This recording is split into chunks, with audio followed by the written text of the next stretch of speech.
As a staffing and recruiting company, I talk to so many clients about the issues that they've had.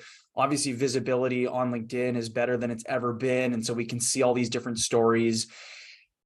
If I look at the small scale, I know that employees want to have visibility on what's going to happen. And if there's a reason something's not going to work out, I think it's fair to say that everybody would want to be able to know that, something's going to happen, that we're going to work with you. We're going to, try to support you through it. We're going to, compensate you. We're going to do everything we can to make sure that you're not overtly negatively impacted through this. And that, for many people, we're paycheck to paycheck. Like, how long's your runway? And we know how long it takes to find a new job.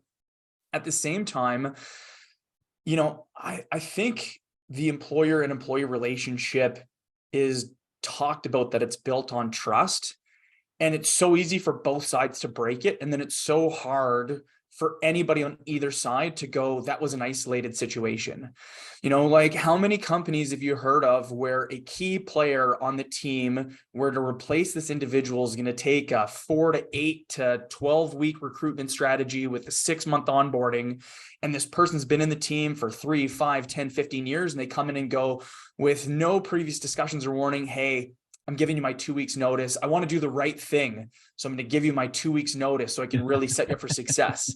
And it's like, what? Like, yeah. I've had that conversation from clients so many times where they're like, I don't know what I'm going to do. We need your help. How can we bring someone new in? And I think, I've experienced this myself. I've had team members that have left, and we've had, months of conversations leading into trying to identify that, is it that you're the right person in the wrong seat, or is it just you're an awesome person on the wrong bus? And if we're going to transition you out, like, I only win if you help me find somebody to take your place and even have you help me coach and onboard an interview.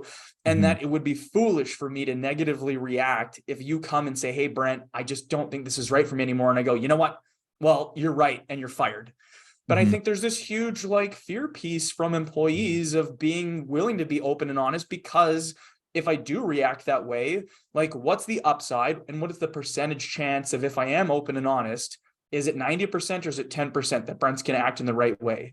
And even if it's 99%, that 1% could mean that I'm out of work for 8 weeks or for 6 months or for longer, depending on what the market's like in their role. And that could be the difference between homelessness or not. Right? It's just so scary as an employee. And then again, as an employer, I think sometimes there are situations where I think you're so right. We can get into this of has the organization done everything?